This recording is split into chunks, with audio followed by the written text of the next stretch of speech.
kahingahan sa'yo nakamtan,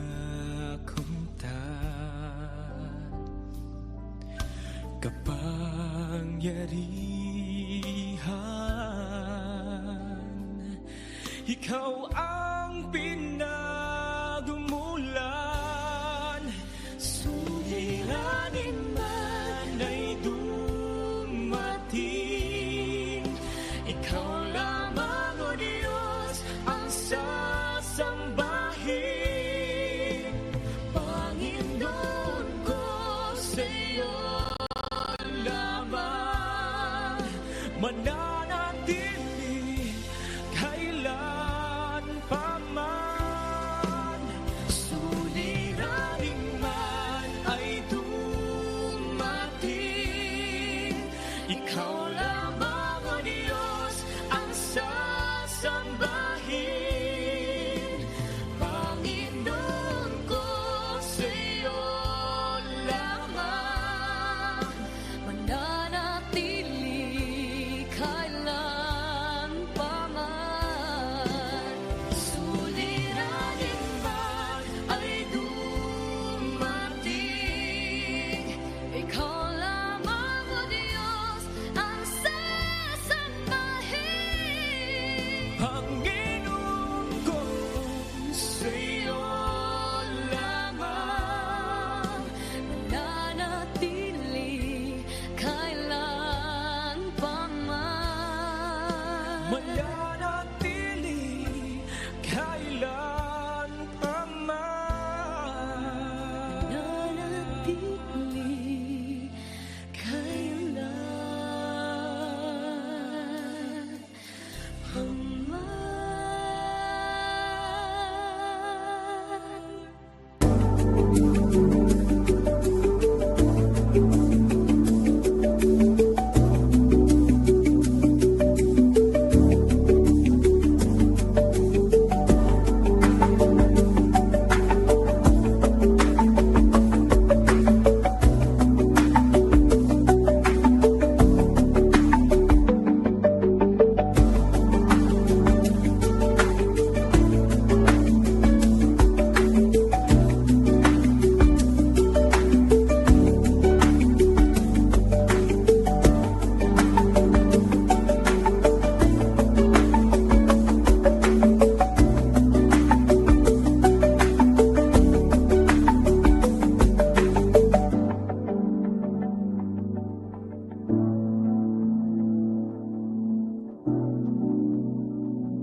Magandang umaga po sa ating lahat. Maraming salamat po sa umagang ito na muli ay sinamahan niyo po kami, Pastora, sa aming devotion. And sa ating pagsimula, tayo po ay yumuko at manalangin. Hallelujah, Lord. We glorify you. Word of all praises,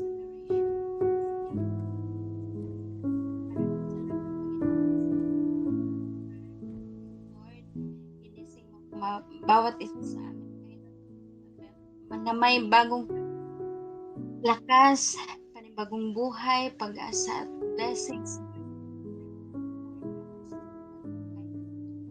Maraming salamat, O God, sa umagang ito, Panginoon. Muli, O Lord, kami ay malapit sa iyo na may pagpapakumbang samahan sa buong araw and even God, sa aming devotion sa umagang ito, O God, ang iyong salita, O Diyos, na aming na-share. Ito yung magbibigay rimas sa bagong puso natin at ito, Panginoon, ay may apply namin sa pang-araw-araw na pamumuhay. Maraming salamat, O God, for all the blessings and your goodness and faithfulness sa buhay namin. And this I pray in Jesus' name. Lamang ako, Panginoon, aking mga labi, O Lord, gamitin mo lamang to share your word.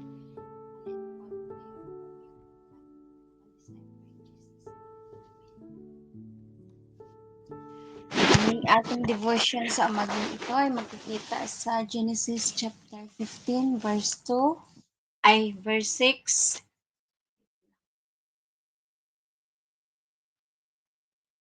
Sabi dito, Genesis 15 verse 6 sa New King James Version, and he believed in the Lord, and he counted it to him for righteousness. For the observation, may the Lord bless the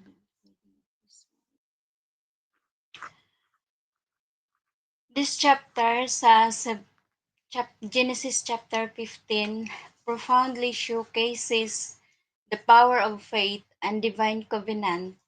Despite his doubts and anxieties, Abraham's trust in God's promise paves or prepare the way for a future filled with countless descendants and land inheritance. His story serves as a reminder of God's faithfulness in fulfilling His promise, no matter how impossible they may seem.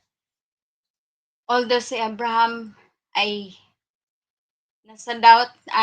nagda-doubt pa rin siya dahil sa ano na ito is wala pa siyang, kung basahin po natin ang buong chapter, meron siyang sinabi sa Panginoon na yung ano tawag doon, wala pa siyang lahi na sa kanyang sarili mismo, pero despite of that, he still yung ano, ang pagsunod niya sa Panginoon ay hindi nagpipigil despite sa kanyang mga doubt at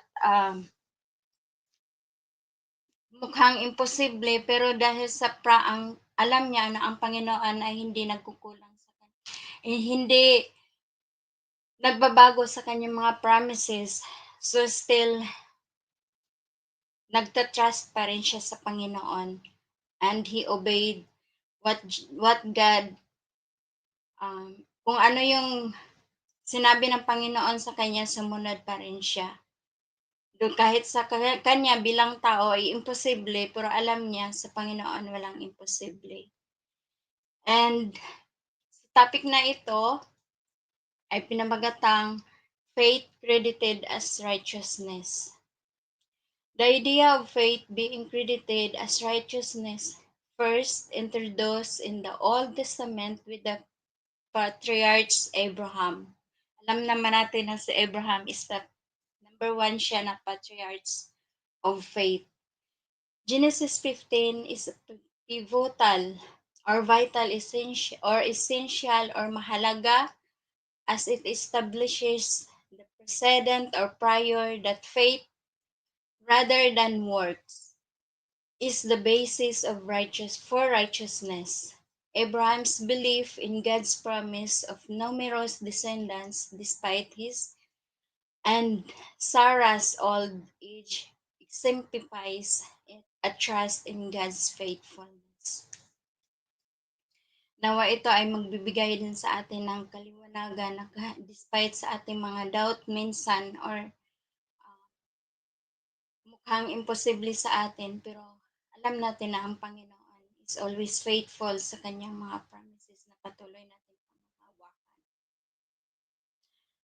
For the application sa bawat isa sa atin, for each one of us believers, the concept of faith credited as righteousness encourages a life of trust and reliance on God. It calls us Christians to live by faith, confident in the promises of God and sufficiency of Christ's atoning sacrifice. This faith is not passive, but it is evidenced by transformed life characterized by obedience and God's work as a response to God's grace, not as a means to earn it.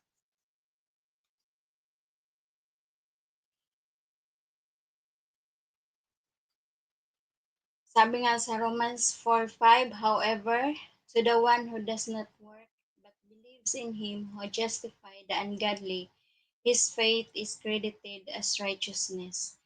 This passage emphasizes the transformative power of faith, which justifies the believers before God independent of the law. Alam natin na since na we receive Jesus Christ as our Lord and Savior sa ating mga buhay, we are already justified. Pinawalang sala tayo dahil si Jesus Christ ang kinuha niya lahat ng ating mga kasalanan instead na tayo. Dahil sa kanyang grasya, inako niya lahat ng ating mga kasalanan at tayo pinagwalang sala lahat. We are free from all our sins. At ang iyong righteousness in Jesus, inimpute niya sa bawat isa sa atin ng mga believers. For the summary, the principle of faith credited as righteousness is a testament to the grace of mercy of God, offering assurance of salvation to all who believe and calling believers to a life of faith and trust in the promises of God.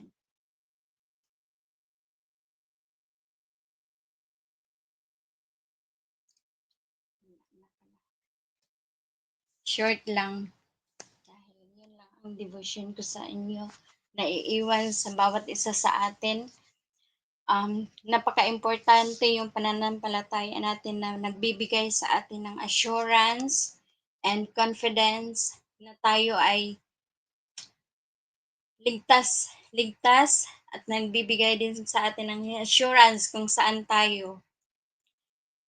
Alam ko na ang bawat isa sa atin ay yun ang yung pagtanggap natin sa Panginoon, yung pananampalataya natin ay siyang naging daan upang tayo ay magkaroon ng assurance kung saan tayo papunta kung sa pagdating ng panahon or even if hindi na rin tayo natatakot kung mamamatay tayo dahil alam natin kung saan tayo papunta. So, yun lang po ang aking devotion na ma-share sa inyo. Let us bow down our head and let us pray for the closing prayer. Heavenly Father, we thank you so much, Lord, sa Panginoon ng iyong salita, O God. Maliit, short lamang na message, Panginoon, pero ito, O God, nawa ay magtitikin sa amin. Nag-remind sa amin, Panginoon, na despite, O God, minsan, nag-doubt kami sa iyo. Minsan, pag meron kang ipapakita sa amin, Panginoon. Pero minsan nagda-doubt pa rin kami, pero alam namin na ikaw ang Panginoon, Diyos na hindi nagkukulang, hindi nagbabago. You are the same God before, yesterday, today, and forever. Na siya din, Panginoon, ni Abraham, Isaac, and Jacob. Na siya rin, Panginoon, na aming Diyos ngayon, na aming pinagkatiwalaan sa lahat ng bagay. Maraming salamat, Panginoon, sa mga ito. And thank you, O God, sa bawat buhay ng aming mga pastors, leaders, and even to all the members of A Daily First Gospel Church, Lord God, maraming salamat na patuloy, O Diyos, ang iyong pag-ibig, ang siyang mag-manifest sa aming mga buhay, ang siyang mangingibabaw sa amin, O God. Unity, O Lord, that comes from you, the love that comes from you, O God, ang siyang patuloy, O God, na mangingibabaw sa buhay namin. Maraming salamat, Lord, sa umagang ito. Kami po ay iyong samahan sa buong araw, O God, gamit ang asan na nire-renew sa bawat araw, O God. Maraming salamat, Lord. Thank you for all the blessings. Thank you for everything that you have done in our lives. All this I pray. In Jesus' name. Amen. Gandang umaga po sa muli. God bless.